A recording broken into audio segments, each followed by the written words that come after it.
Hello, I'm Melinda, and the topic that I chose to speak about is, should teachers be armed with guns on school campuses?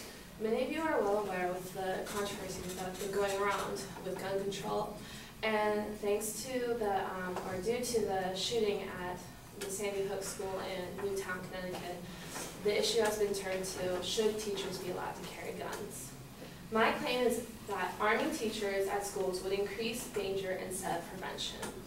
I support this claim by saying that arming teachers and those who support it and why it would be approved.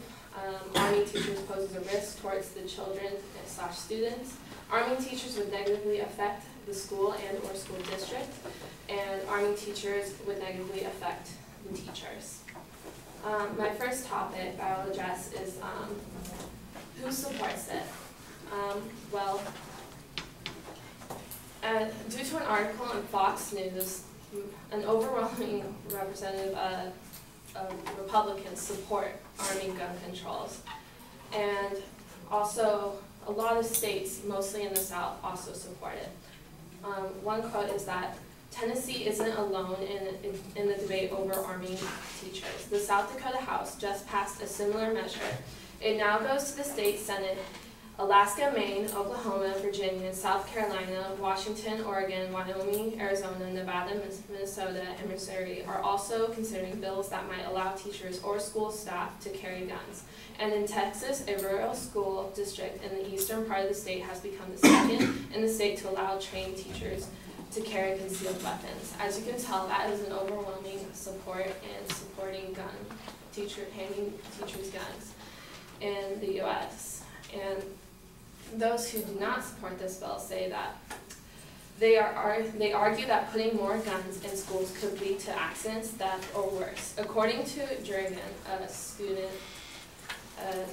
parent, "It is a gun in a classroom where I don't think it's necessary to be. And now as a parent, I have to worry, is it going to get stolen? Is it going to be used? Is it going to be more harmful than good?" And though there is more harm, there's also a small potential that is good. In Arizona, they quoted that the new law would give boards the ability to allow employees to bear a concealed handgun, pistol, or revolver on campus at rural schools. The school would have to have fewer than 600 students, be more than 20 miles and 30 minutes away from the closest law enforcement facility, and not have a school resource officer. So what that means is that even though they're allowing the teachers to carry guns, they still put a restriction on rural schools which don't have that fast responding officers to come to their aid. My next point is that arming teachers poses a risk towards the children and students. There was a study conducted that was published in the journal Pediatrics in 2001 that says 29 groups of 2 to 3 boys, most of whom around 10 years old, to wait for 15 minutes in a room with a one-way mirror, 2 water pistols, and an actual .38 caliber handgun were partially concealed in various locations in the room. The handgun was rigged to make the sound of a discharge when the trigger was pulled with sufficient force. 48 out of the 64 boys found the handgun. 16 boys pulled the trigger. Approximately half of the boys who found the gun thought it was a toy or were unsure if it was real. 90% of the boys who handed the gun or pulled the trigger had previously received some sort of gun safety education. And there's also a quote in the HuffPost that FBI homicide data indicates that of the 1,448 children who died as a result of gun violence in 2010, 165 of those dealt were at the hands of other children. And what I'm trying to point out here is that in order for teachers to carry guns, they run the risk of having a student accidentally finding it, playing with it, and firing it on other students, because especially younger students will think that it's a toy gun and might harm others, and that's just way too much risk putting on the teachers. And curiosity can lead to deaths.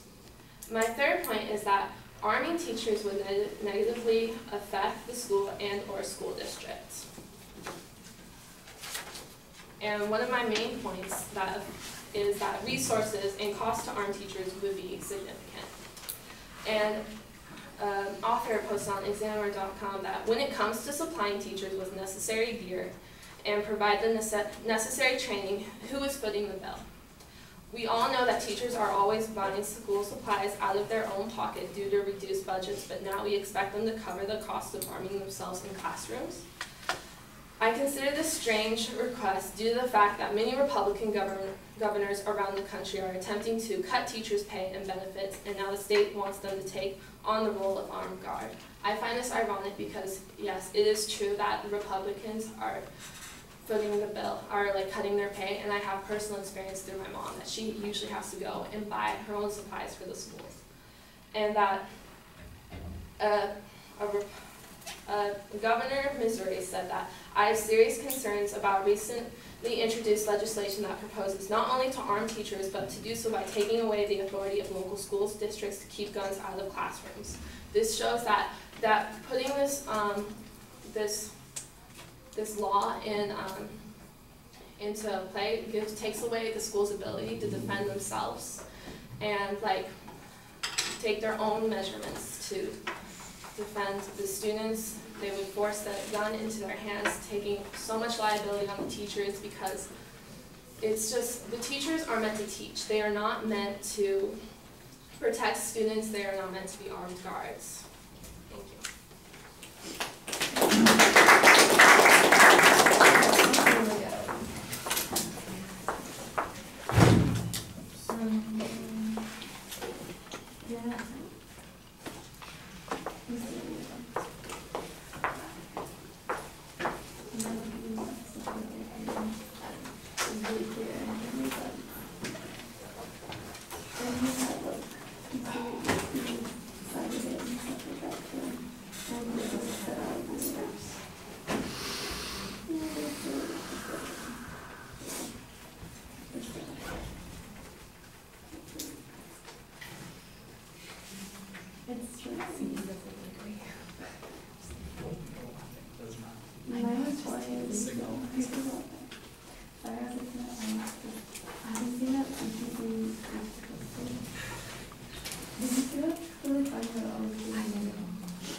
All right, at the beginning you've asked a question, and I think you do a pretty good job making sure that the answer to the question is your proposition, and you clearly state it. The secondary points are laid out. That first supporting point really is more background information on the controversy than anything else, and I think that it probably doesn't need to be a supporting point, but like I said, it establishes that a controversy exists there.